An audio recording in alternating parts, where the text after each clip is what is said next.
మరొకసారి తండ్రి అయిన దేవునికి కృతజ్ఞతాస్తుతులు. కూడి వచ్చిన సహోదరి సహోదరులందరికీ కూడా మన ప్రభువును రక్షకుడినైన యేసుక్రీస్తు నామమున అందరికీ మరొకసారి వందనాలు తెలియజేస్తూ ఉన్నాను. అయితే ప్రియ సహోదరులారా, గత వారము నుంచి మనము మీకా గురించి అధ్యయనం అయితే చేస్తూ ఉన్నాం. మీకా గ్రంథములో మీకాని మనం పరిశీలన చేస్తూ ఉన్నప్పుడు ఆయన ఒక పల్లెటూరి నుంచి వస్తూ సిటీలో సేవ చేస్తున్న ఒక సేవకుడుగా మనం చదివి ఉన్నాం. అయితే ఈ యొక్క మీకా చరిత్రలో మనం పరిశీలన చేస్తూ ఉన్నప్పుడు ఈ యొక్క మీకా తను ఇప్పుడు ఇశ్రాయేలు ప్రజలకు, యూదా ప్రజలకు వాళ్ళ జీవితాలలో కలిగి ఉన్న తప్పులను తెలియజేయడానికి దేవుడు పంపించిన ఒక ప్రవక్తగా మనమైతే చూసి ఉన్నాం. అయితే ప్రవక్తలను పంపించమన్నప్పుడు దేవుడు ప్రవక్తలను పంపిస్తే కొంతమంది ప్రవక్తలు దేవుని వాక్యమును ప్రకటించడానికి భయపడి వెనుకకు వెళ్ళిన సందర్భాలు కూడా అనేకమైనవి ఉన్నాయి. అయితే మీకా అయితే చాలా ధైర్యశాలిగా దేవుని వాక్యమును మాట్లాడడానికి ప్రజల ముందుకు వెళ్ళాడు. చూడండి, హెబ్రీలు రాసిన పత్రిక 1వ అధ్యాయము, హెబ్రీలు రాసిన పత్రిక 1వ అధ్యాయము 1వ వచనాన్ని మనం పరిశీలన చేస్తూ ఉన్నప్పుడు, పూర్వకాలమందు నానా సమయములలోనూ నానా విధములుగాను ప్రవక్తల ద్వారా మన పితరులతో మాట్లాడిన దేవుడు. అంటే ఇక్కడ మీరు అర్థం చేసుకోవాల్సిన విషయం ఏమిటి అంటే, దేవుడు ఎప్పుడూ కూడా తన ప్రజలతో మాట్లాడడానికి చాలా ఇష్టపడుతూ ఉంటాడు. దేవుడు ఎప్పుడూ కూడా తన ప్రజలను పాపములో పడిపోకుండా, లోకములో పడిపోకుండా, ఎందుకు అంటే పాపములో పడిపోయినా, ఈ లోకపు ఆలోచనలలోనూ, ఈ లోకపు పనులలోనూ, ఈ లోకపు అజ్ఞానములో పడిపోతే, లోకములో పడిపోవడం అనేది దేవునితో వైర్యము. ఏమిటంటండి? దేవునితో శత్రుత్వము. అంటే పాపములో పడిపోయినా, లోకములో పడిపోయినా మనము దేవునికి ఏమైపోతామంటే శత్రువులం అయిపోతాం. కాబట్టి మన అందరము కూడా దేవునికి శత్రువులు కాకూడదు, దేవుని కుమారులు అవ్వాలని దేవుడు ఎప్పుడూ కూడా ఎవరో ఒకరిని పంపిస్తూ ఉంటాడు.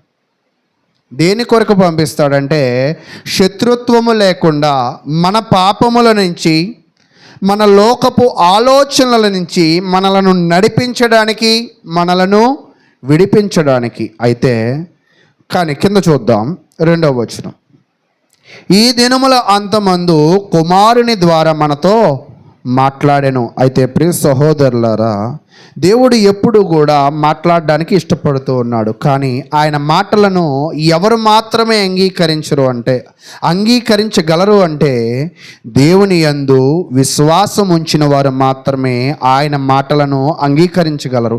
అందరూ అంగీకరించలేరు, అందరూ విశ్వసించలేరు, అందరూ ప్రార్థనలో పాలు పంచుకోలేరు. దానికి గల కారణము వారి మనసు దేవుని వైపు లేదు, వారి సహవాసము దేవునితో లేదు, వారి స్నేహము దేవునితో లేదు.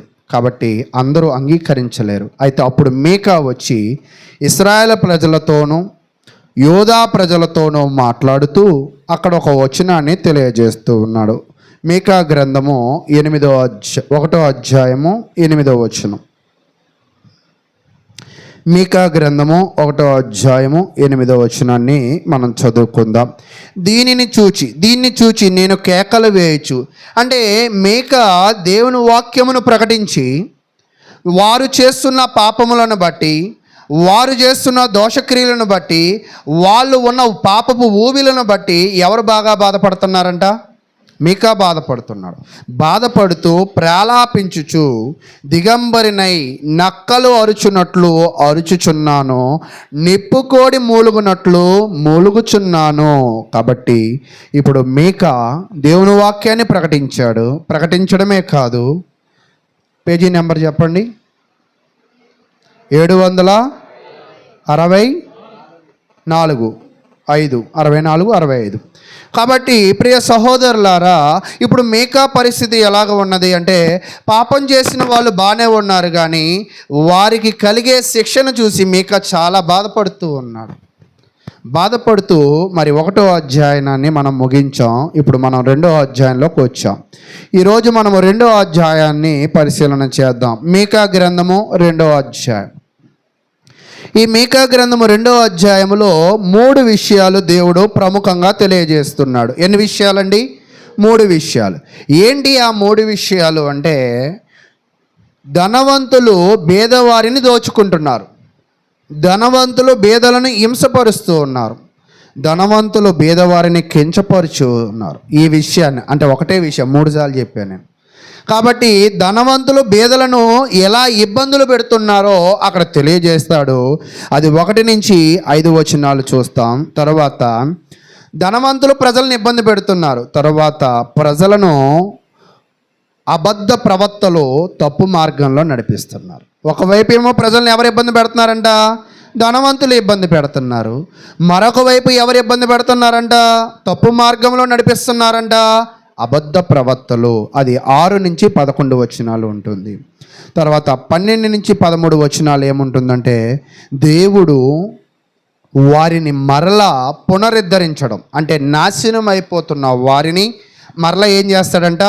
తిరిగి ఎలా లేపబడతాడు అంటే, జనాల చేత హింసపడుతున్న వారిని, అబద్ధ బోధల చేత హింసింపబడుతున్న వారిని దేవుడు అలా నాశనం అయిపోయిన వారందరినీ మరలా తిరిగి ఏం చేస్తాడంట? నిలవబెడతాడు అని చెప్తూ ఉన్నాడు. కాబట్టి ఈ విషయాలను ఈరోజు మనము అధ్యయనం చేయడానికి ప్రయత్నం చేద్దాం.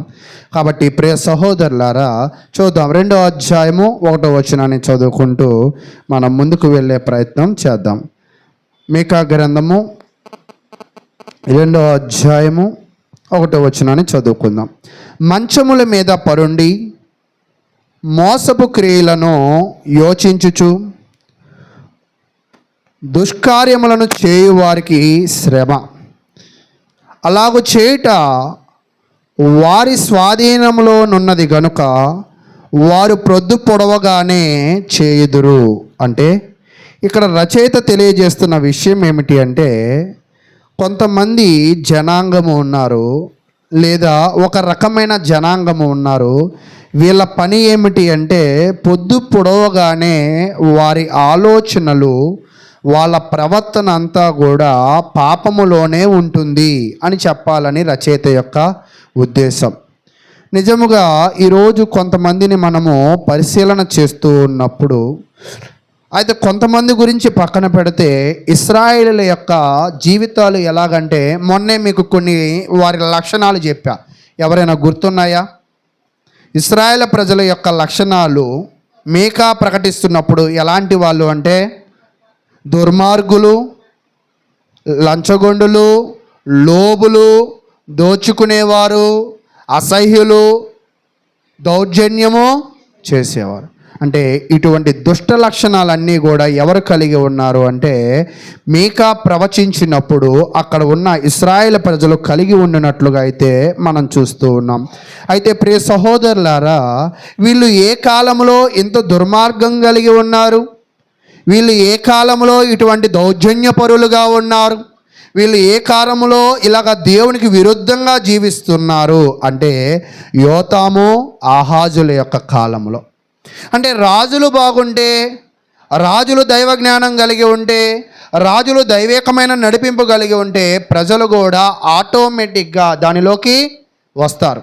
కానీ రాజులకే ఏమి లేదంట? దైవ జ్ఞానము లేదు. ఇక్కడ మనం అండర్లైన్ చేయాల్సిన విషయం ఏమిటి అంటే, మనము ప్రార్థనలకు వస్తూ మన కుటుంబాలు రాకపోవడానికి, మనము విశ్వాసులుగా ఉంటూ మన కుటుంబాలు రాకపోవడానికి కూడా గల కారణము ఇదేనేమో. రాజు బాగుంటే ఎవరు బాగుండేవాళ్ళు? ప్రజలు బాగుంటారు. మనం బాగుంటే ఎవరు వచ్చేవాళ్ళు? కుటుంబాలు వచ్చాయి. అంటే ఇక్కడ మనం సరి చేసుకోవలసిన విషయం ఏమిటి అంటే, ఈ చరిత్రలో మనలో చాలా లోపాలు ఉన్నాయి. వాళ్ళ లోపాల వల్ల వాళ్ళ ప్రార్థనకి రాకపోవడం కాదు. ఎవరి లోపాల వల్ల రావట్లా?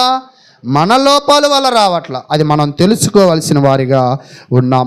కాబట్టి ఇక్కడ దేవుడు మీకా గ్రంథం 2వ అధ్యాయంలో ఏం చెప్తున్నాడంటే, దుష్టత్వము కలిగిన వారికి శ్రమ కలుగుతుంది, చెడ్డవారికి దుర్మార్గులకి ఏం కలుగుతుందంట?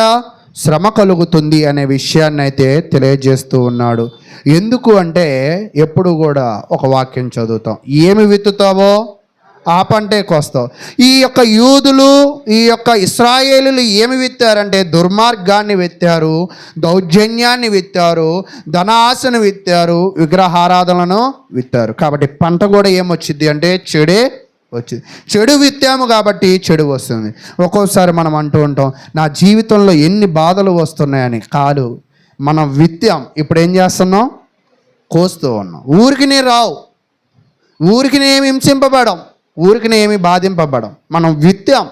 మనల్ని కొంతమంది అవమానిస్తూ ఉంటారు, అంటూ ఉంటాం, వాళ్ళు నన్ను అవమానించారు, వీళ్ళు నన్ను అవమానించారని. కాదు, అలా అవమానించేటట్టుగా మనం ప్రవర్తించాం, అలా కించపరిచేటట్టు, అలా దిగజారుడు పనులు మనం చేసాం కాబట్టి మనం ఇబ్బంది పడతాం అని అక్కడ మీకా వాళ్ళకు చెప్తూ ఉన్నాడు.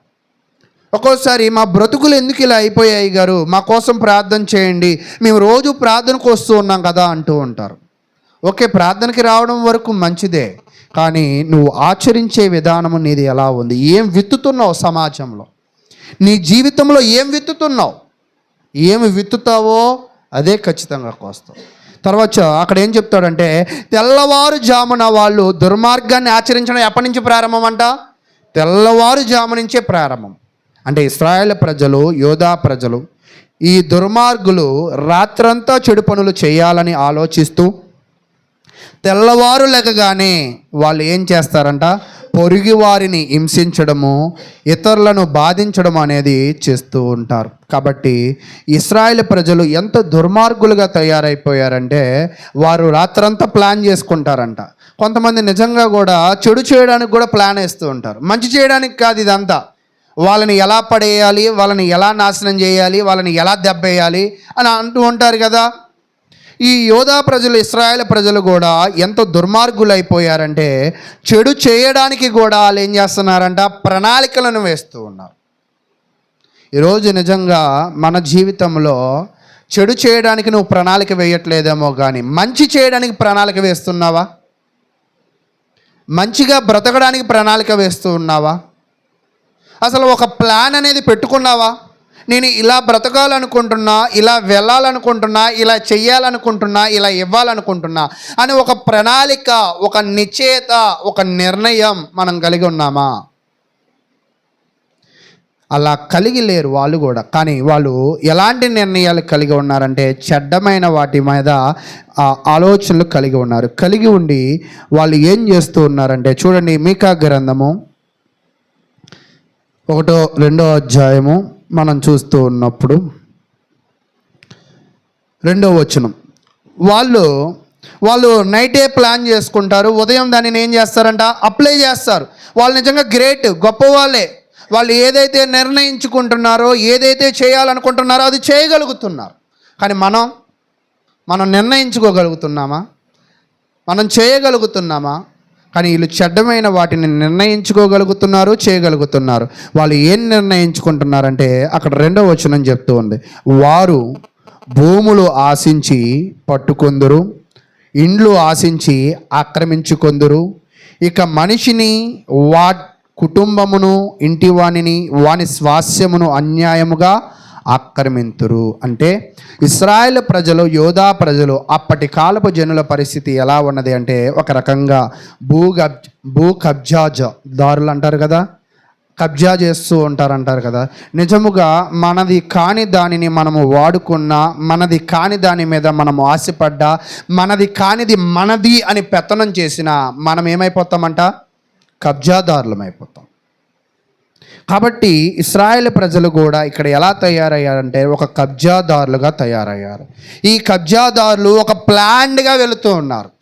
నిన్న కూడా నేను ఒక వీడియో చూశాను. ఒక ఐపీఎస్ ఆఫీసర్ చెప్తూ ఉన్నారు, ఈ సైబర్ మోసాలు అంటే ఆన్లైన్లో డబ్బులు పోవడాలు, లేదా కొంతమంది తప్పులకి మార్గాలు ఎలా వెళ్తున్నాయంటే, మరి కొన్ని ప్రణాళిక అంటే అతను ఒక వ్యక్తి ఎంటెక్ చదివి ఒక ప్రణాళికబద్ధకంగా మోసం చేస్తున్నాడంట.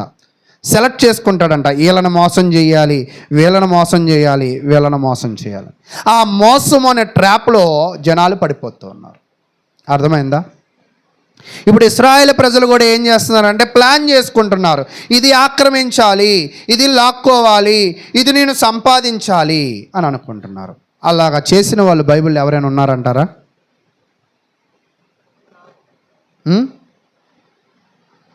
ప్రశ్న అర్థమైందా మీ అందరికీ? ఆహాబు ఏం చేశాడంటే నాబోతు ద్రాక్ష తోటను లాక్కోవడానికి, న్యాయంగా కాదు, ఎలాగా? అన్యాయంగా లాక్కోవడం. అలా మనం కొన్ని చరిత్రలను పరిశీలన చేస్తూ ఉన్నప్పుడు అన్యాయంగా సంపాదించాలని ఒక రాజు ఇంకొక రాజు మీద పడి చంపినట్లుగా కూడా మనం చూస్తాం. చెప్పగలరా ఆ రాజు పేరేంటో? Zimri, Omri. జిమ్రీ ఏం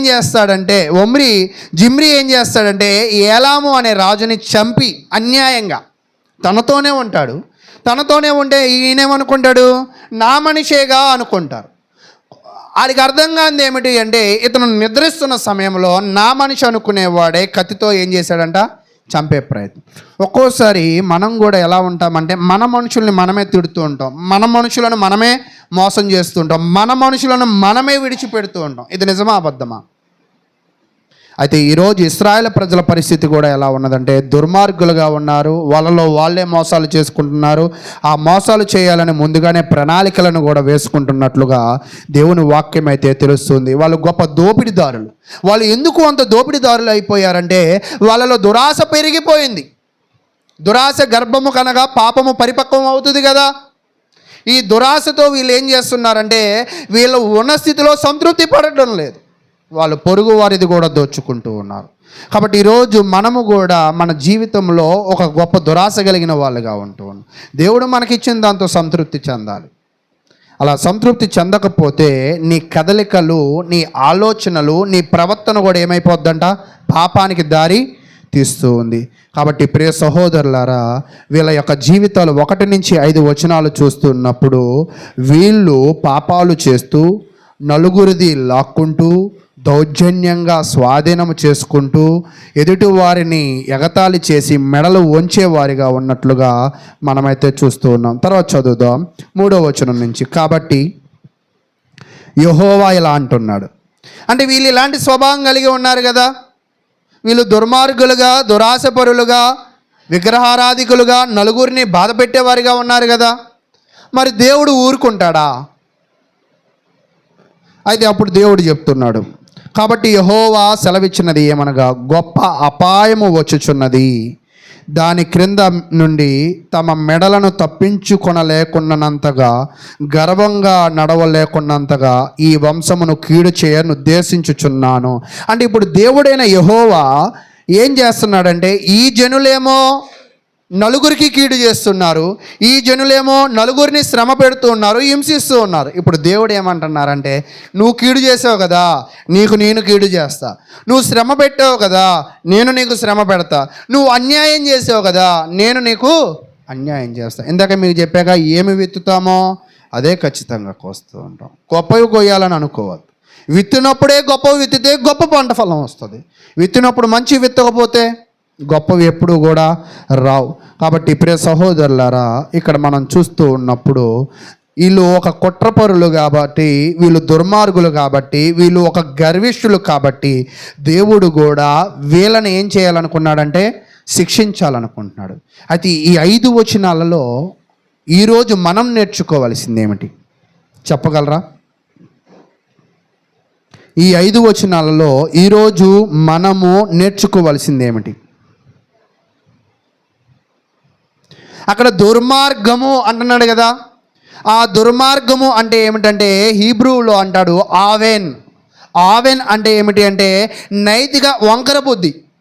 అంటే ఇశ్రాయేల్ యూదా ప్రజలంతా కూడా మామూలుగానే ఏం బుద్ధి అంట? వంకర బుద్ధి. వంకర బుద్ధి అంటే వీడు వంకరగా ఆలోచిస్తాడు, వంకరగా మాట్లాడుతూ ఉంటాడు అంటారు కదా. అంటే ఈరోజు ఈ 5 వచనాలలో మనము నేర్చుకోవాల్సింది ఏమిటి అంటే మనం వంకర మాటలు మాట్లాడకూడదు, మనం వంకర బుద్ధి కలిగి ఉండకూడదు, మనం ఇతరులను హింస పెట్టకూడదు, మనము గర్విష్ఠులుగా ప్రవర్తించకూడదు అని నేనైతే నేర్చుకున్నాను. కాబట్టి మనము కూడా అలా నేర్చుకోవాల్సిన వారమై ఉన్నాం. అయితే ఒకవేళ అలా గర్విష్ఠులుగా ఉంటే దేవుడు ఏం తీసుకొస్తా అన్నాడంటే కింద విపత్తును తీసుకొస్తా అన్నాడంట. ఏంటంటండి? విపత్తు. విపత్తు అంటే ఆపద. ఇంకా విపత్తు అంటే అక్కడ హీబ్రూలో ఏమంటాడంటే చెడు. అంటే ఈరోజు నువ్వు చెడుగా ప్రవర్తిస్తే నీకేం ఎదురైద్దంట?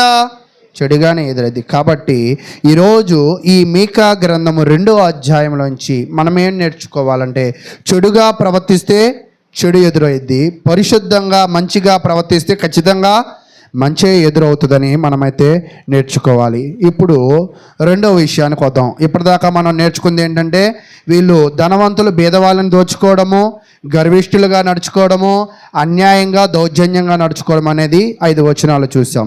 6 నుంచి 11 వచనాలు మనం ఇప్పుడు చదువుకుందాం. 6 నుంచి 11 వచనాలు ఇక్కడ కపట ప్రవక్తల గురించి లేదా అబద్ధ ప్రవక్తల గురించి చెప్పబడుతుంది. వాళ్ళు ఇప్పుడు ఏమంటున్నారంటే 6వ వచనం చదువుతూ ఉన్నాను. దీని నుండి మీరు దీన్ని ప్రవచింపవద్దని వారు ప్రకటన చేయుదురు. ప్రవచింపని ఎడల అవమానము కలుగక మానదు. యాకోబు సంతతి వారని పేరు పెట్టబడిన వారులారా, యెహోవా దీర్ఘశాంతము తగ్గిపోయినా, ఈ క్రియలు ఆయన చేత జరిగిన యథార్థముగా ప్రవర్తించు వానికి నా మాటలు క్షేమ సాధనములు కావా? అంటే ఇక్కడ ఏం జరుగుతుంది అనేది ఒకసారి మనం పరిశీలన చేస్తూ ఉంటే మీకా వచ్చి వాళ్ళ దుర్మార్గతను, వాళ్ళ అన్యాయాన్ని, వాళ్ళ దౌర్జన్యాన్ని చక్కగా చెప్తున్నాడు నిర్భయంగా. ఇప్పుడు వీళ్ళు ఏమంటున్నారంట? ఈ మాటలని మాకు చెప్పద్దు, ఏంటంట ఈ మాటలు ప్రకటించద్దు అంటున్నాడంట. ప్రకటించకపోతే నువ్వు మంచోడివా? అనీతిమంతుడి నీతిమంతుడిగా తయారవుతావా? నన్ను ఎందుకు ప్రకటించద్దు అంటున్నావు? ఒకవేళ నేను ప్రకటించడం, మాట్లాడడం మానేస్తే నా మాటల వల్ల కలిగే లాభాన్ని మీరు మిస్ అయిపోతారు. నా మాటల ద్వారా వచ్చే హెచ్చరికను మీరు ఏమైపోతారంట? కోల్పోతారు. అంటే మీకా మాట్లాడడం వల్ల వాళ్ళు తెలుసుకుని వాళ్ళ దౌర్జన్యాన్ని, వాళ్ళ దుర్మార్గాన్ని విడిచిపెడతారేమో అని దేవుడు ఏం కలిగి ఉన్నాడంటే ఆశ కలిగి ఉన్నాడు. కానీ ఈ ప్రజలు ఏం చేయాలనుకుంటున్నారంటే మీకా నోరు మూపించాలనుకుంటున్నారు. నిజంగా చాలామంది చాలా స్థానిక సంఘాలలో కూడా వాళ్ళకి అనుకూలంగా బోధించకపోతే అలా బోధిస్తున్నారండి, ఇలా బోధిస్తున్నారండి, మాకేం అర్థం కావట్లా, మీరు ఏవేవో చెప్తూ ఉన్నారు అని అంటారు. అవును, ఏవేవో చెప్తూ ఉంటారు. ఎందుకు అర్థం కాదంటే నీ హృదయం అంతా కూడా దేంతో నిండిపోయింది? నీ ప్రవర్తన అంతా దేంతో నిండిపోయింది? నువ్వు ఎందుకు ఆ సన్నిధానంలోకి రాలేకపోతున్నావు? నువ్వు ఎందుకు ప్రవక్త మాటలు జీర్ణించుకోలేకపోతున్నావు అంటే గల కారణం ఏమిటి అంటే నువ్వు పాపముతో నిండిపోయావు. కాబట్టి ఇక్కడ పాపముతో నిండిపోయి కొంతమంది సంఘానికి దూరం అయిపోతే, కానీ ఇశ్రాయేల్ ప్రజలు ఎంత గొప్ప వాళ్ళు అంటే చెప్పినోడిని నోరు మూపించాలనుకుంటున్నారు. నోరు మూపించే ప్రయత్నం చేస్తూ ఉన్నప్పుడు, ప్రకటించొద్దు అని చెప్తూ ఉన్నప్పుడు, అప్పుడు ఈ మీకా ఏమంటున్నాడంటే నా మాటలు మీకేం తెలియజేస్తాయంట? క్షేమమునిస్తాయి. నా మాటలు, మీ ప్రవర్తన మీకు నాశనాన్ని ఇస్తే నా మాటలు మీకు ఏమిస్తాయంట? ఈరోజు మనకు అనిపిస్తూ ఉంటుంది, ఎందుకు మనం ప్రార్థనకి రావాలి, ఎందుకు క్రమంగా రావాలి, ఎందుకు చిత్తశుద్ధితో వెళ్ళాలి అంటే నువ్వు పాపములో పడిపోకూడదు అంటే రావాలి. నీ జీవితాలు ఆశీర్వదింపబడాలి అంటే నువ్వు రావాలి. నువ్వు దుర్మార్గుడి కాకూడదు అంటే రావాలి. ఈ లోక స్నేహాన్ని విడిచిపెట్టాలంటే రావాలి. నువ్వు రాలేకపోతున్నావు అంటే గల కారణమో నీ ఉద్యోగమో, నీ సమయమో, నీ ఆలోచనలో కాదు, ఒకటే, నువ్వు దేవునికి విరుద్ధంగా ఉన్నావు. అందుకే నువ్వేం చేయలేకపోతున్నావు? రాలేకపోతున్నావు. నువ్వు ఈ లోక స్నేహము, దేవునితో వైర్యము అనే సంగతి నువ్వేమైపోయావంటే మర్చిపోయావు. కాబట్టి నువ్వు అందుకే రాలేకపోతున్నావు. కాబట్టి ప్రియ సహోదరులారా, ఇక్కడ ఈ యొక్క వచనంలో మనం ఏం చూస్తూ ఉంటామంటే ప్రవక్త నోరును మూపించడము, అనేది చూస్తూ ఉంటాం. దయచేసి నువ్వు ప్రకటించొద్దు అని వాళ్ళందరూ కూడా అనడము అనే దానిని కూడా మనమైతే చూస్తూ ఉన్నాం. కాబట్టి ఈరోజు మన జీవితంలో నేనేం చెప్పాలనుకుంటున్నానంటే, వాక్యము విని దానిని గ్రహించని వారు, దానిని అనుసరించిన వారు కూడా, మీరు కూడా దేవుని యొక్క మాటను నిరాకరించిన వారు, దేవుని వాక్యమును నోరు మూసుకో అన్నంత పని చేసిన వారే. ఎందుకంటే మీరు వింటున్నారు, గ్రహిస్తున్నారు, మీరు ఆచరించకపోతే మీరు దేవుని మాటను కూడా మీరు ఏం చేసినట్టో తెలుసా? నోరు మూసుకో అంటే దేవుని మాటను మీరేం చేయాలనుకుంటున్నారంట? డోర్ క్లోజ్ చేయాలనుకుంటున్నారు. దేవుడు ఏం చేశాడంటే డోర్ క్లోజ్ చేసి అపరిశుద్ధులుగా ఉన్న మీ అందరినీ ఆ గదిలో ఇంచి ఈ గదిలోకి పిలవడానికి ప్రయత్నం చేస్తున్నాడు. ఎవరి ద్వారా? ఒక ప్రవక్త ద్వారా, ఒక సేవకుడి ద్వారా, నానా విధములుగాను నానా సమయములలోనూ దేవుడు వాక్యం ప్రకటించాలనుకుంటున్నాడు. కానీ మనం ఏం చేస్తామంటే చెవులు మూసుకునేవారుగాను, హృదయాన్ని మూసుకునేవారుగాను, చేతులు కట్టుకునేవారుగాను. చేతులు కట్టుకోవడం అంటే వాక్యానుసారంగా జీవించని వారిగాను మనం జీవిస్తూ ఉన్నాం. అంటే మీకు అర్థం కావాల్సింది ఏమిటి అంటే, దేవుడు మీతో స్నేహం చేయాలని ఇష్టపడుతున్నాడు. కానీ మీరు కలిగి ఉన్న దుర్మార్గతను బట్టి, మీరు కలిగి ఉన్న అన్యాయపు ప్రవర్తనను బట్టి, మీరు కలిగి ఉన్న దుష్టత్వమును బట్టి ఆ మాటలు మీ హృదయంలో రానియట్లేదు. కాబట్టి మీరు దేవునితో స్నేహాన్ని ఏం చేస్తున్నారంట? నిరాకరిస్తున్నారు, వద్దు అంటున్నారు. డైరెక్టర్గా ఏం చేస్తున్నారంట? మీరు వద్దు అంటున్నారు. కాబట్టి ప్రియ సహోదరులారా, మన జీవితంలో కూడా మనము ఎలా ఉంటున్నాం? వాళ్ళైతే వద్దు అనేవారిగా ఉంటున్నట్లుగా మనమైతే చూస్తూ ఉన్నాం. ఈరోజు మన జీవితంలో కూడా అలాగే ఉంటున్నామా? మన జీవితంలో కూడా అదే పాపాన్ని చేస్తున్నామేమో ఒకసారి పరిశీలన చేయండి. అయితే దీనికి ఆన్సర్ నీ దగ్గర ఉండొచ్చేమో, కానీ దేవుడికి కావాల్సింది ఆన్సర్ కాదు. దేవుడికి కావాల్సింది ఏంటంటే ప్రవర్తన. దేవుడికి కావాల్సింది ఏంటంటే నీ హృదయ జీవితము. కాబట్టి ఈ యొక్క ప్రజలందరూ కూడా యోతాము, ఆహాజు కాలంలో ఇలాంటి పాపపు స్థితిలో ఉన్నారు. ఈ పాపపు స్థితిలో ఉన్న వాళ్ళ జీవితంలోకి దేవుడు ఒక మంచి రాజును పంపించాడు. ఎవరంటే హిజ్కియా. హిజ్కియా రాగానే ఏం చేశాడంటే విగ్రహాలను పూజించే వాటన్నిటిని కూడా నాశనం చేశాడు. అంటే మీకు అర్థమైందా? మార్పు అంటే ఏమిటి అంటే పాత వాటిని తీసివేసి కొత్త వాటిని స్థాపించడం. అయితే ఇప్పుడు హిజ్కియా కూడా ఏం చేశాడంటే తన జీవితంలో పాత వాటిని తీసివేసి కొత్త వాటిని స్థిరపరిచే పనిని ఆయన చేసి ప్రజలను యథార్థ మార్గంలో నడిపించాడు, ప్రవక్తలను బలపరిచాడు అన్నట్లుగా మనమైతే చూస్తూ ఉన్నాం. కాబట్టి ప్రియ సహోదరులారా, మనము ఈరోజు మన జీవితంలో కూడా దేవుడు ఏం కోరుకుంటున్నాడంటే ఒక మార్పును కోరుకుంటున్నాడు. మార్పు అంటే ఇందాక మీకు ఏం చెప్పా? పాత వాటిని తీసివేయడం. ఈరోజు చాలామంది బాప్తీసం మా పిల్లలు పొందాలి, ప్రార్థన చేయండి అంటూ ఉంటారు.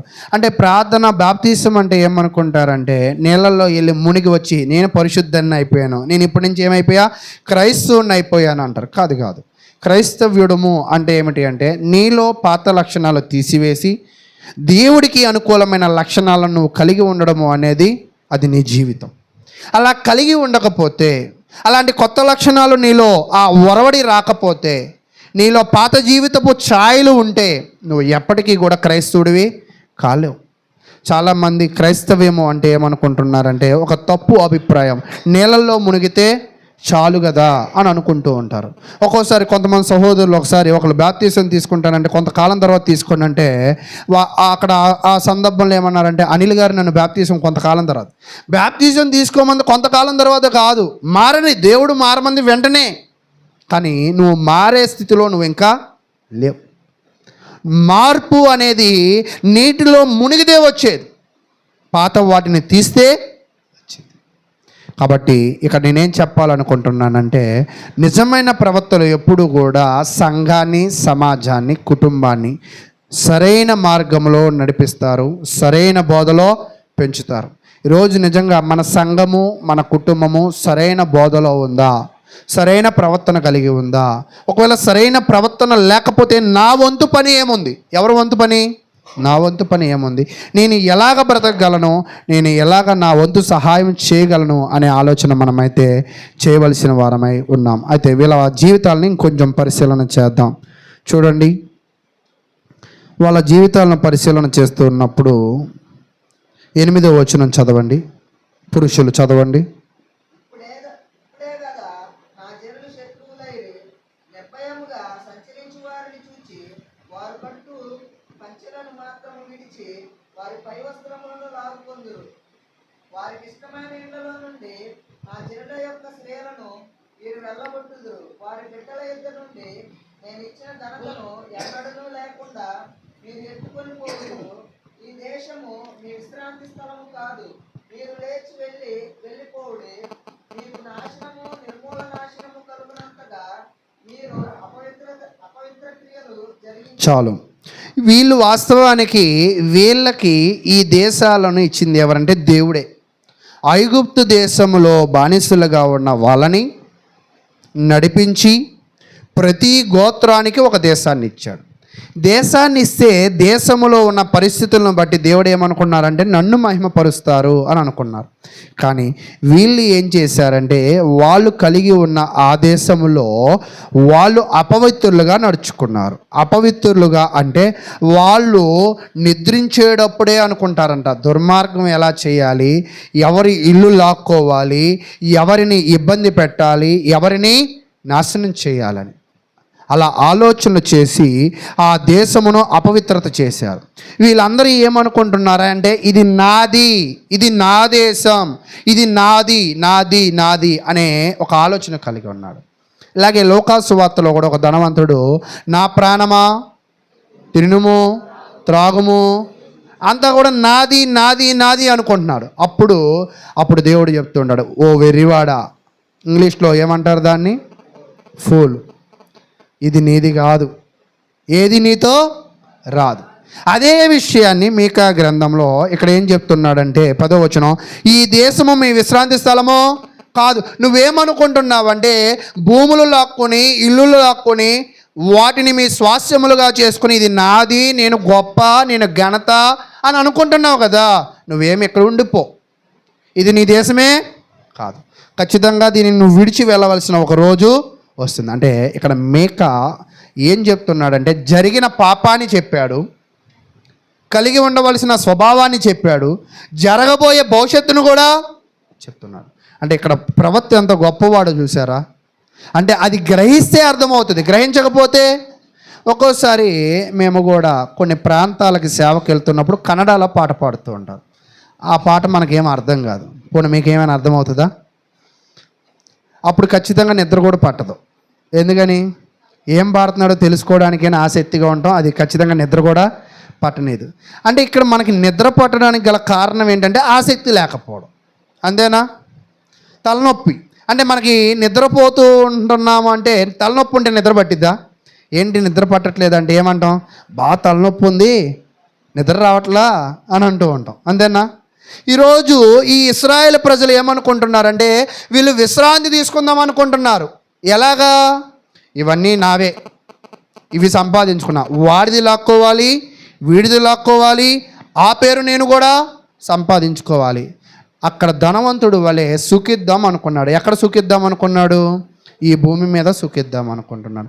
కానీ దేవుడు ఏం చెప్తున్నాడంటే భూమి మీద నీకు విశ్రాంతే లేదు, ఇది నీ స్థలము కూడా కాదు. అందుకే యేసుక్రీస్తు ప్రభువారు ఒక ఫేమస్ వాక్య భాగం ఉంది, ఎవరికైనా గుర్తుందా? ప్రయాసపడి భారం మోయిచున్న వారులారా ఎవరి యొద్దకు రావాలంట? నా యొద్దకు రండి. ఆయన యొద్దకు వెళ్తే ఆయన ఏమిస్తాడంట? అదే మీకా చెప్తున్నాడు, అయ్యా మీరందరూ ఏమనుకుంటున్నారంటే ఈ భూములను బట్టి, ఈ ఇండ్లను బట్టి, ఈ ఎడ్లను బట్టి, ఈ దేశాన్ని బట్టి నేను బాగున్నాను, నేను ప్రశాంతంగా ఉన్నాను, నేను సేఫ్ అని అనుకుంటున్నాం. అదేం కాదు. మీకు ఈ భూమి మీద అవేమీ దొరకదు. మీరు విశ్రాంతి పొందాలి అంటే మీరు వాటిని పొందితే గొప్పతనం అనుకుంటున్నారేమో. వాటిని పొందడం ద్వారా మీకు గొప్పతనం రాదు. మీరు క్రీస్తును పొందడం వల్ల, దేవుని మాటను విని గ్రహించి దాని ప్రకారంగా జీవించడం ద్వారా మీ జీవితాలు బాగుపడతాయి. చాలామంది ఆరాధనలు విడిచిపెట్టి, చాలామంది దేవుని కార్యములను విడిచిపెట్టి ఎందుకు మీరు పనులు చేస్తున్నారు అని ఒకవేళ ఒక క్వశ్చన్ మార్క్ వేస్తే ఆన్సర్ ఏముంటుంది అంటే మీకు అర్థం కావాల్సిన విషయం ఏంటంటే ఆన్సర్ ఏదైనా రాసుకో, కానీ నిజమేంటో తెలుసా? దేవుని కన్నా నీ పనిని నువ్వు గొప్ప చేసావు అంటే నువ్వు ఎంత దుర్మార్గుడువో తెలుసా? ఎందుకంటే ఈ జీవితాన్ని ఇచ్చింది ఎవరు? ఈ అవయవాలు ఇచ్చింది ఎవరు? ఈ యొక్క ఇల్లు, ఈ యొక్క కుటుంబము, ఈ యొక్క జీవితము, ఈ ఆయుష్కాలం ఇచ్చింది దేవుడు.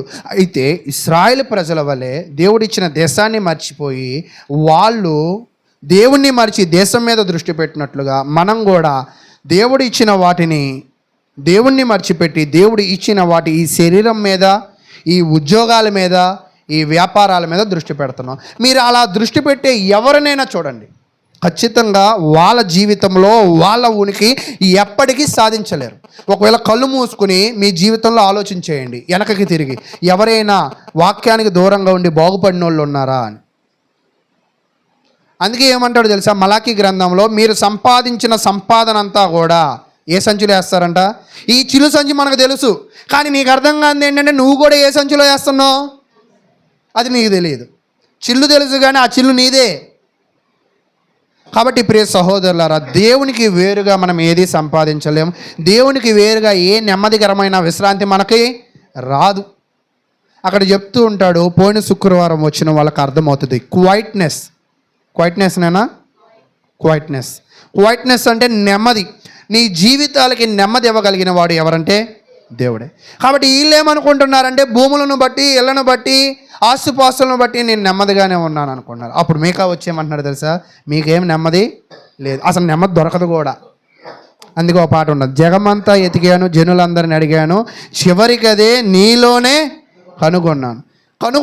ఆ పాటలో ఉన్నోడైనా కనుగొన్నాడు, కానీ పాట పాడే మనం కూడా మనం ఎప్పటికీ కనుగొనం. ఏమంటారు? కాబట్టి అలా ఇశ్రాయేలు ప్రజలు కనుగొనలేని స్థితిలో ఉంటే వాళ్ళ కళ్ళు తెరిపించడానికి, వాళ్ళకు ఒక మంచి మార్గం వేపించడానికి ఎవరు వచ్చారంట? మేకా వచ్చాడు. ఇప్పుడు మేకాని ఏమంటున్నాడంట, నువ్వు మాట్లాడబాక. ఎవరిని? నువ్వు అదేంటి, నీ కళ్ళు తెరిపించడానికి వచ్చా, నిన్ను సరైన మార్గంలో నడిపించడానికి వచ్చా, నువ్వు నన్ను మూసుకోండి ఎలాగా? ఒక్కోసారి అంటారు ఇలా చెప్పొచ్చుగా బ్రదర్ వాక్యం, ఇలా చెప్పొచ్చుగా సిస్టర్ వాక్యం అంటారు. ఒక్కోసారి మేము ఒకటి రాసుకుంటాం, చెప్పేది అదేం చెప్పం, ఏదేదో చెప్తూ ఉంటాం. అంటే మీకు అర్థం కావాల్సిన విషయం ఏంటంటే, మీకు ఏది అవసరమో దానిని బోధించడానికి దేవుడు ఒక సేవకుని ఇక్కడ నియమిస్తాడు. అంటే చెప్పబడుతున్న ప్రతి మాట కూడా ఎవరికి? మనకే. కొంతమంది అంటారు నా గురించే చెప్పాడు అంటారు. కాదు, మన గురించే చెప్పడానికి దేవుడు ఇక్కడ పెట్టాడు. మన గురించి చెప్పడానికే సేవకుని ఎక్కడ పెట్టాడు? ఇక్కడ పెట్టాడు. ఇది విని నవ్వుకోవడానికో, ఇది విని కోపగించుకోవడానికో కాదు, ఇది విని మారడానికి, ఇది విని చేంజ్ అవ్వడానికి. మార్పు అంటే change your mind, change your change your habits. అంటే నీ మనసు మార్చుకో, నీ హృదయం మార్చుకో, నీ ఆలోచన, నీ ప్రవర్తన మార్చుకో. కాబట్టి మార్పు అనేది రావాలి అంటే అది ఇక్కడ వీటిలో రావాలి. చాలామంది ఇక్కడ అనుకుంటారు నేను మారాలి, లెగాలి అనుకుంటారు. లెగుస్తారా? అది ఎవరికి కూడా అర్థం కావాలి, దీనికి కూడా అర్థం కావాలి. ఇది ఎవరిని స్పందించాలా అంటే ఇది ఈ మూడు కలిస్తేనే మనం మారగలం. ఒకవేళ ఈ మూడు కలవకపోతే మనం ఎప్పటికీ కూడా మారగలగడానికి అవకాశం అయితే లేదు. కాబట్టి మీరేమనుకుంటున్నారంటే విశ్రాంతి ఈ భూమి మీద ఉంది అని మీరు అనుకుంటూ ఉన్నారు. 11వ వచనం, వ్యర్థమైన మాటలు పలుకుచు అబద్ధికుడై ద్రాక్షారసమును బట్టియు మద్యమును బట్టియు నేను నీకు ఉపన్యాసము చేదునని అబద్ధము చెప్పుచు ఒకడు వచ్చిన ఎడల వాడే ఈ జనులకు ప్రవర్తయగును. అయితే వీళ్ళు ఎలాంటి ప్రవర్తన నమ్మారంటే దొంగ ప్రవర్త. ఈరోజు నిజంగా పాస్టర్లు కూడా దొంగ పాస్టర్లు ఉన్నారు.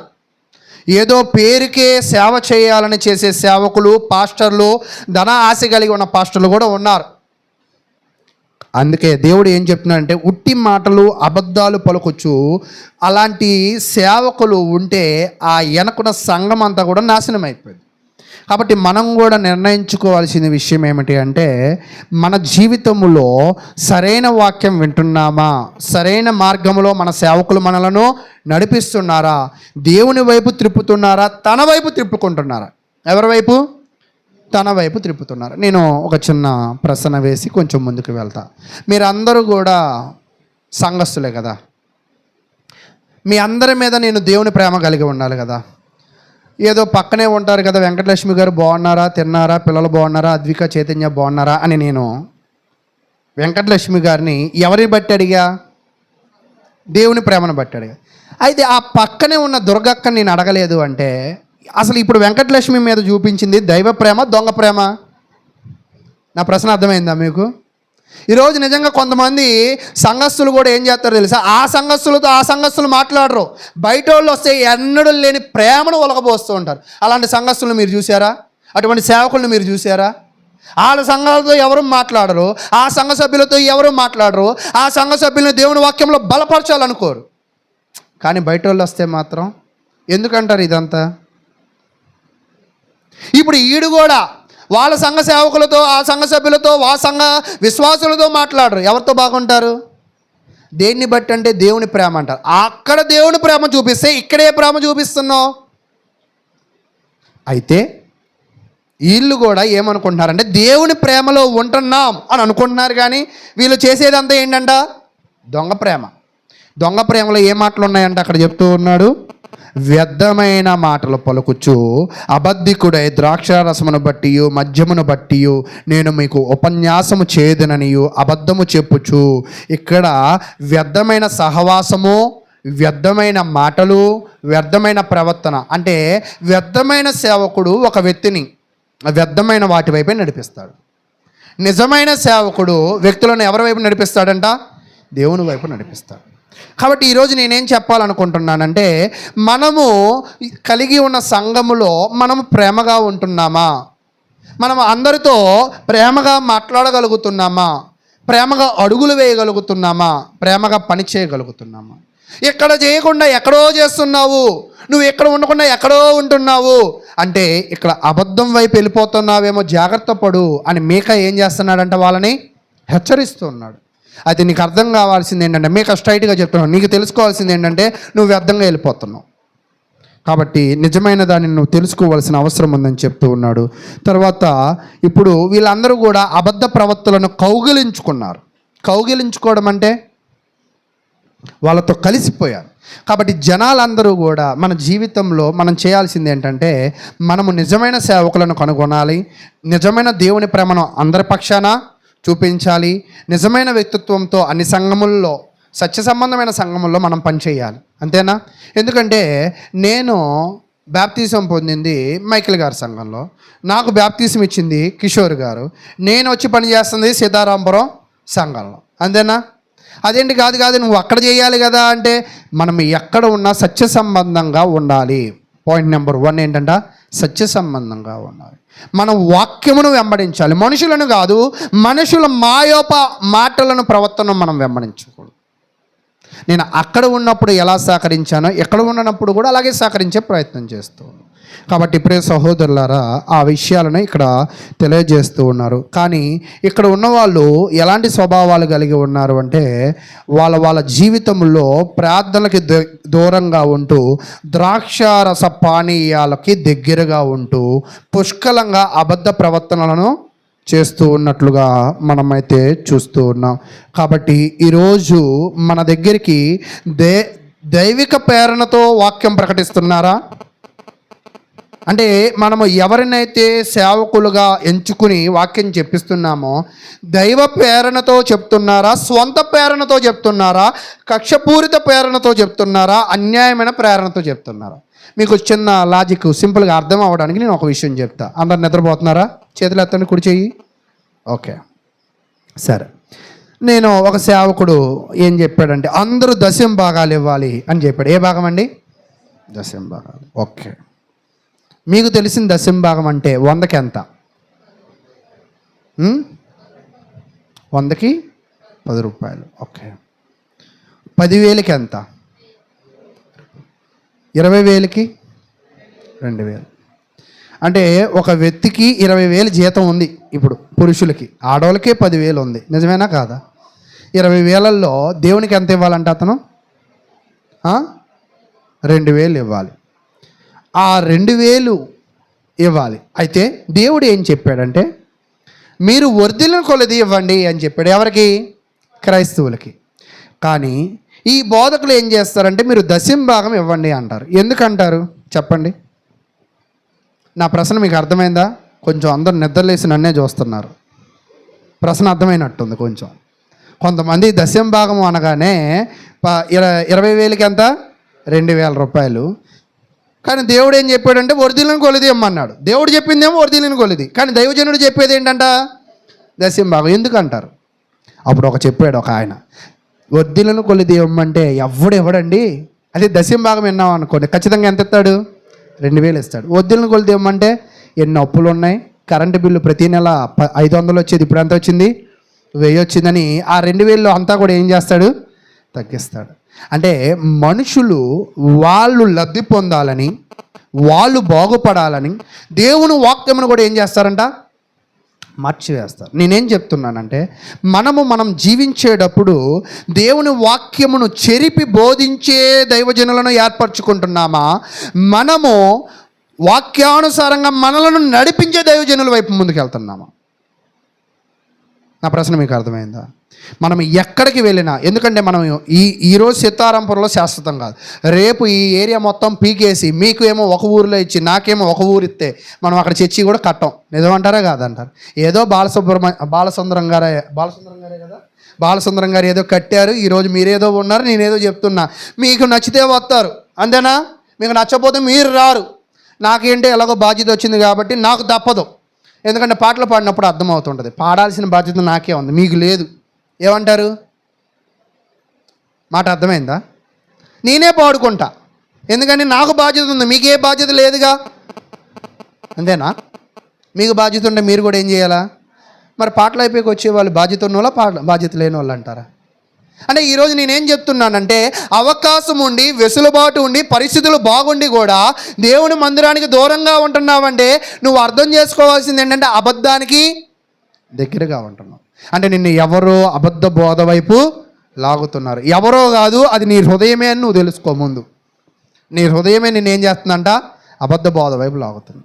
కాబట్టి ప్రియ సహోదరులారా, అలాంటి పరిస్థితుల్లో ఎవరు పడిపోయారంటే వీళ్ళు పడిపోయారు. దైవ ప్రేరణ అంటే అక్కడ చెప్తున్నాడు ప్రవచనము ప్రవచించాల్సింది. ప్రవచనము అంటే అర్థం ఏమిటంటే హీబ్రూలో నాబా అంటే దైవ ప్రేరణ. అంటే ఒక దైవజనుడు మనకి బోధిస్తుంది దైవ ప్రేరణేనా కాదా, లేదా వ్యక్తిగత ప్రేరణ. దైవ ప్రేరణ కానుక ఎంత ఇవ్వమంటుంది? మరలా మర్చిపోయారు, అదృష్టవంతులు మీరు అందరూ. వర్ధిల్లిన కొలది. మానవ ప్రేరణ ఎంత ఇవ్వమంటుంది? దశమ భాగం. అంతేనా? కాబట్టి ఈరోజు దైవజనుడు కూడా మనము నడిచినప్పుడు మీకు బాగా అర్థం అవడానికి సింపుల్గా ఒక విషయాన్ని మళ్ళా గ్రంథంలో నుంచి ఒకటి చెప్తాను. ఫిలోమన్ రాసిన పత్రిక అని ఒక పత్రిక ఉంటుంది. అంతేనా? ఫిలోమన్ రాసిన పత్రికలో ఒక ఒనేసిము అని ఒక దొంగ ఉంటాడు. ఈ ఒనేసిము అనే దొంగ ఇంతకుముందు ఎవరి దగ్గర పనిచేశాడంటే ఫిలోమన్ దగ్గర పనిచేశాడు. ఎవరి దగ్గర? ఫిలోమన్ దగ్గర పనిచేశాడు. ఇప్పుడు పౌలు గారు ఏమంటున్నారంటే ఈ ఒనేసిమును వాడుకోవాలనుకుంటున్నాడు. ఏం చేయాలి? వాడుకోవాలి. మరి ఇతనిని వాడుకోవాలి అంటే ఇతనికి అధికారము, ఎందుకంటే ఇతను నా పనోడు కాదు కాబట్టి ఇతను వాడుకోవాలంటే ఎవరు పర్మిషన్ తీసుకోవాలా? Philemon permission. పౌలు గారు ఒక లెటర్ రాస్తారు, అయ్యా ఫిలోమనా, ఒనేసిము అనే అతను ఉన్నాడు కదా, అతను నీతో ఉన్నప్పుడు దొంగే, నువ్వు పనిగా పెట్టుకున్నావు, కానీ ఆడేం చేశాడు? దైవ ప్రేరణతో బతకమంటే మానవ ప్రేరణతో బతికాడు. అయితే ఇప్పుడు ఆడు నాతోనే జైల్లో ఉన్నాడు. ఎవరితో ఉన్నాడంట? నాతోనే జైల్లో ఉన్నాడు. కాబట్టి ఇప్పుడు ఇతను మారిపోయాడు. ఇతను ఏమైపోయాడు? మారిపోయాడు. కాబట్టి ఇతను నువ్వు కలిసి పని చేసుకో, నేను ఇతనితోనే ఉన్నాను అని ఇతనితో ఉన్న విషయాన్ని పౌలు గారు ఎవరికి చెప్పారంట? ఇతని యజమానికి చెప్పాడు. అంటే ఇక్కడ మీరు అర్థం చేసుకోవాల్సిన విషయం ఏంటంటే నిజమైన దైవజనులు, నిజమైన సువార్థికులు వారి గుంపును కాపాడుకుంటారు, మరొక గుంపును కూడా వాక్యంలో నడిపిస్తారు. Connection cut అయిపోనివ్వరు. కనెక్షన్ ఏం చేస్తారంటే ఎప్పుడు కలుపుతూ. అంటే క్రైస్తవ్యం అంటే కలుపుకుని వెళ్ళడం నేర్చుకోండి, విడదీసుకుంటూ వెళ్ళడం కాదు. ఈరోజు మనలో ఐక్యత లేదు అంటే మన క్రైస్తవులం ఎన్నడూ కాదు. ఒక్కోసారి కొంతమంది అంటారు, అయ్యా మిమ్మల్ని ఎక్స్పెక్ట్ చేసి చాలా భోజనాలు చెప్పావు అంటే చెప్పావు, మన మధ్య ఐక్యత లేదుగా. భోజనాల వరకే ఐక్యత ఉంది. అంటే ఐక్యత ఉంటే అన్నీ నింపబడతాయి, ఐక్యత లేకపోతే ఏమీ కూడా నింపబడం. అంటే ఈరోజు మనం సంపాదించవలసింది ఏంటంటే విడదీసే స్వభావం నుంచి కలుసుకునే స్వభావాన్ని కలిగి ఉండాలి. దూరంగా ఉండే స్వభావం నుంచి కలిసి ఉండే స్వభావంలోకి అడుగులు ముందుకు వేయాలి. ఈరోజు నిజంగా మనము కలిసి ఉంటున్నామా, దూరంగా ఉంటున్నామా అనేది ఒకసారి మీరే ఆలోచన చేయడానికి ప్రయత్నం చేయండి. తర్వాత 12 నుంచి 13 వచనాలు ఏం చెప్తున్నాయి అంటే మళ్ళా మీకు చెప్తున్నాను. ఏం జరిగింది అంటే మొదట ధనవంతులు పేదవారిని అణిచివేశారు. అలాంటి వారికి దేవుడు ఏం చేశాడు? తీర్పు తీరుస్తా అన్నాడు. అయితే వీళ్ళకి తీర్పు తీర్చడానికి వస్తే ప్రవర్తన నోరు ఏం చేయాలనుకున్నాడు? ముయ్యాలనుకున్నారు. ఎందుకంటే వీళ్ళు దొంగ ప్రవర్తనలతో సహవాసాలు ఉన్నాయి కాబట్టి ఇలా నాశనం అయిపోయిన వీళ్ళని దేవుడు ఏం చేయాలనుకున్నాడంటే మరలా లేపాలనుకున్నాడు. హాస్పిటల్లో ఒక కొంతమంది అంటారు, నేను చావు బతుకులతో వెళ్తే ఈ హాస్పిటల్ నన్ను ఏం చేసింది? లేపింది అంటారు కదా. అలాగే పాపములో ఉన్నవారిని, గర్వముతో ఉన్నవారిని, దేవునికి విరుద్ధంగా ఉన్నవారిని, పడిపోయిన వారిని, వాళ్ళు ఏమైపోయారంట? పడిపోయిన వారిని మరలా ఎవరు లేపుతారంట? దేవుడే లేపుతాడు. అంటే దానినే పునరుద్ధరణ వాగ్దానం. దేవుడు లేపడానికి ఆయన వాగ్దానం చేశాడు. ఆ వాగ్దానం మనం చదివి ఈ వాక్యాన్ని మనము ముగించే ప్రయత్నం చేద్దాం. 12వ వచనం నుంచి, ఓ యాకోబు, మీకా గ్రంథము 2వ అధ్యాయము 12వ వచనం. యాకోబు సంతతి తప్పక నేను మిమ్మ అందరినీ పోగు చేయుదును, ఇశ్రాయేలులో శేషించిన వారిని తప్పక సమకూర్చుదును, బొస్రా గొర్రెలు కూడినట్లు వారిని సమకూర్చుదును, తమ మేత స్థలములలో వారిని పోగు చేతును, గొప్ప ధ్వని పుట్టినట్లుగా మనుషులు విస్తారముగా కూడుదురు, ప్రాకారములు పడగొట్టువాడు వారికి ముందుగా పోవును, వారి గుమ్మమును పడగొట్టి దాని ద్వారా దాటిపోదురు, వారి రాజు వారికి ముందుగా నడుచును, యెహోవా వారికి నాయకుడిగా ఉన్నాడు. మీరు గర్వాన్ని నాయకుడిగా చేసుకున్నారు, మీరు అపవిత్రతను నాయకుడిగా చేసుకున్నారు, మీరు దౌర్జన్యం చేసి బ్రతికారు ఇప్పటిదాకా. ఓకేనా? అయితే మీరు అందరూ నాశనం అయిపోతారు. అయితే మిగులుతారు కదా కొంతమంది. ఆ మిగిలిన వారిని నేనేం చేస్తానంటే వాళ్ళకి నేనే నాయకుడిగా ఉంటాను. ఎవరు? దేవుడే నాయకుడిగా ఉండి వారి ముందు ఉన్న వాటిని ఆయన పగలగొడతాడు. అంటే పగల కొట్టడం అంటే పాపము అనే గోడను ఆయన ఏం చేస్తాడంట? పగలగొడతాడు. గర్వము అనే స్వభావాలను ఏం చేస్తాడంట? చీల్చివేసి వాళ్ళకి ఒక మార్గాన్ని ఏర్పరుస్తాడు. ఏర్పరిచి వాళ్ళని నడిపించేవాడిగా ఉంటాడని దేవుని వాక్యం అయితే తెలియజేస్తుంది. అంటే ఇప్పటిదాకా మీరు అవతల నుంచి యువతలకి రాకపోవడానికి గల కారణం ఏంటంటే మధ్యలో ఉన్న ఒక గోడ. ఆ గోడే పాపం. ఆ పాపాన్ని పడగొట్టడానికి, మీ రాతి మనసులను మాంసపు మనసులుగా మార్చడానికి, మారాలి అన్న స్వభావం ఉండి మారలేని మీ అందరినీ ఒక నాయకుడిని మీకు ఇస్తా. ఆయనే ఎవరంటే ప్రభు అయిన క్రీస్తు ప్రభు.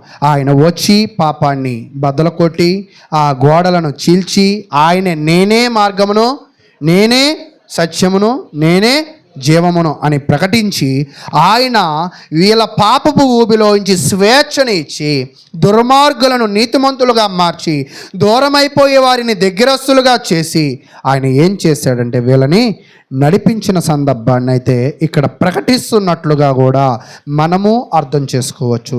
కాబట్టి ఈరోజు నీ హృదయము పరిశీలించుకో. అది దురాశతో ఉందా, అన్యాయముతో ఉందా, పాపముతో ఉందా? నీ జీవితానికి, నువ్వు చేస్తున్న జీవితానికి ఇది సరైనదేనా కాదా ఒకసారి ఆలోచన చేసుకో. ప్రార్థనకి రాకపోవడం సరైందా కాదా? సహోదరులతో ప్రేమగా పలకరించుకోకపోవడం సరైందా కాదా? దేవుడికి ఇవ్వాల్సిన విధంగా ఇవ్వకపోవడం సరైనదా కాదా తెలుసుకో. అసలు నువ్వు చేస్తున్న ప్రతి పని కూడా దేవుడు అనుకున్నట్టు చేస్తున్నావా, దేవ ప్రేరణను బట్టి చేస్తున్నావా, మానవ ప్రేరణను బట్టి చేస్తున్నావా? ఒకసారి ఆలోచన చేసుకో. ఆలోచన చేస్తే నీకు అర్థమవుతుంది నువ్వు చేసేది తప్పు అని. అప్పుడు చెప్పాడు వాక్యం, దుఃఖపడువారు వాళ్ళు ఏమవుతారంట? ఇది మనకు అర్థం కాక ఈ వాక్యం ఎక్కడ వెళ్ళి చదువుతాం?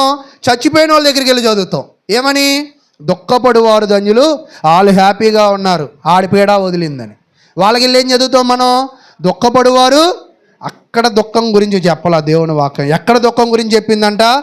మన తప్పులను తెలుసుకుని, మన తప్పు మార్గాలను తెలుసుకుని, మన అబద్ధ సహవాసము, అబద్ధ బోధకులతో ఉన్న మన సహవాసాన్ని క్రీస్తు సహవాసములోకి నడిపించిన సహవాసాన్ని గుర్తెరగాలి. అప్పుడు అయ్యో నిజమైన సహవాసంతో మీరు అడగచ్చు ఒక ప్రశ్న, మేము ఎక్కడుంటే ఇక్కడ ఉంటాం, వేరే దగ్గరికి వెళ్తే, అవును వేరే దగ్గరికి వెళితే అక్కడ క్రీస్తు సహవాసంతో మీరు చేరచ్చు.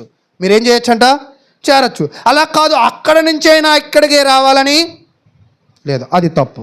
అంతేనా? మేమందరము కూడా క్రీస్తు సంఘాలుగా ఉన్న అవయవాలన్నీ కూడా శరీరములు ఏమయ్యాంట? భాగములు. ఈ శిరస్సుకు ఈ కాళ్ళు ఈ చేతులన్నీ కూడా ఏమన్నాయంట? భాగం. ఇవి కలిసి ఉన్నాయి. కానీ ఆ సేవకుడికి ఈ సేవకుడికి పడదు. మళ్ళా తెలుసా ఆ విషయాలు? అంటే ఇక్కడ నేనేం చెప్పాలనుకుంటున్నానంటే, దేవుడైతే కలిపాడు, కానీ సేవకులు మాత్రం వేరు వేరు. ఆ పగ ప్రతీకారాలంతా కూడా ఎవరి మీద చూపిస్తారు ఇప్పుడు? నువ్వు అక్కడికి వెళ్ళబాక, ఇక్కడికే రా. ఇవన్నీ కూడా ఈ రాజకీయాలు దేవ ప్రేరణ, మానవ ప్రేరణ. కాబట్టి ఈరోజు మన క్రైస్తవ్యంలో మానవ ప్రేరణతో వెళుతున్నామా, దైవ ప్రేరణతో వెళుతున్నామా ఆలోచన చేయండి. సత్యాన్ని గ్రహించండి. మీ జీవితాలని మోసం చేసుకోవద్దు. ఎందుకంటే మోసం చేయడానికి అనేకులు ఈ భూమి మీద వాళ్ళు ఎలా ఉన్నారంట, నైటే పడుకునేటప్పుడు అనుకుంటారంట ఎవరిని మోసం చేయాలని. కాబట్టి మోసం చేయడానికి ఈరోజు సమాజంలో చాలా ఉన్నాయి, కానీ మిమ్మల్ని నడిపించడానికి మాత్రం ఒక్క మార్గమే ఉంది. అది క్రీస్తు మార్గం, అది క్రీస్తు సంఘం. అదేంటండి మరో సంఘం కాదంటే కాదు, క్రీస్తు సంఘమే సరైన సంఘము. కానీ ఆ సరైన సంఘంలోనే సరైన వ్యక్తులు లేదు. నేను అంటూ ఉంటా, డినామినేషన్లో స్త్రీలందరూ కలిసి గృహదర్శనాలు చేస్తారు తెలుసా? ఇంటింటికి వెళ్ళి పాంప్లెట్ ఇస్తారు తెలుసా? నిజంగా అలా పాంప్లెట్లు ఇవ్వగలిగిన వాళ్ళు ఉన్నారా ఈరోజు?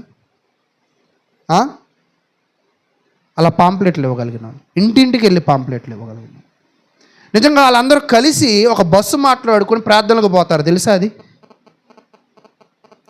అంటే అసత్యంలో ఉన్న వాళ్ళేమో బలంగా పనిచేస్తున్నారు, బాధ్యతగా పనిచేస్తున్నారు, క్రమంగా పనిచేస్తున్నారు. క్రీస్తు సంఘాలని చెప్పుకుంటూ నువ్వు నేను కొట్టుకుంటున్నావు. ఆ సేవకుడు ఈ సేవకుడు, ఆ సభ్యుడు ఈ సభ్యుడు కొట్టుకుంటూ ఏమనంటే నీతో పచ్చే నాతో పచ్చే. ఏంట్రా ఈ పచ్చే అంటే దేవుడు కోరుకున్నది కాదుగా. ఇది ఎవరిది? మానవ ప్రేరణ. అంటే మానవ ప్రేరణతో ఉన్న సేవకుడైనా, మానవ ప్రేరణతో ఉన్న విశ్వాసి అయినా పరలోక రాజ్యము సంపాదించలేడు. కాబట్టి మానవ ప్రేరణ నీ జీవితంలో కలిగి ఉంటే దుఃఖపడాలి. ఏం కలగాలంట? దుఃఖపడాలి. ఏం పొందాలని బాధపడాలి? దైవ ప్రేరణ కావాలని బాధపడాలి. కాబట్టి దుఃఖపడుడి దండులు అని వాడింది అక్కడ, ఇక్కడ కాదు. కాబట్టి ఎక్కడ అమర్చాలో కొంచెం అక్కడ అమర్చే ప్రయత్నాన్ని అక్కడ చూడడానికి ప్రయత్నం చేయండి.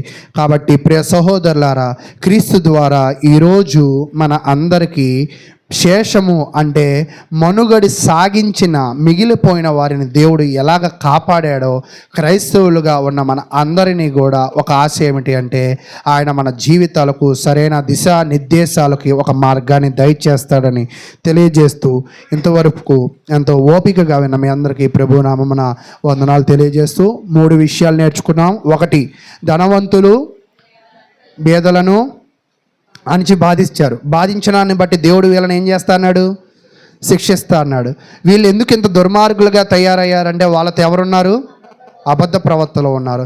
దేవుడు ఏం చేస్తా అన్నాడంటే అంతా నాశనం చేసి మరలా కొత్త చిగురిని పుట్టిస్తాను, కొత్త సహవాసాన్ని తయారు చేస్తాను అని తెలియజేశాడు. ఇది నాకు అర్థమైన దానిని బట్టి, నేను తెలుసుకున్న దానిని బట్టి నేను మీకు వివరించాను. మరలా మీరు చదువుకోగలిగితే దేవుడు ఇంకా మరిన్ని మంచి విషయాలను మీకైతే తెలియజేస్తాడని తెలియజేస్తూ, ఇది నొప్పించడానికి కాదు, లేదా మిమ్మల్ని మెప్పించడానికి కూడా కాదు, మిమ్మల్ని మార్చడానికి దేవుడి వాక్యాన్ని ప్రకటించాడని తెలియజేస్తూ మరి ప్రార్థన చేసుకుని మనము ముందుకు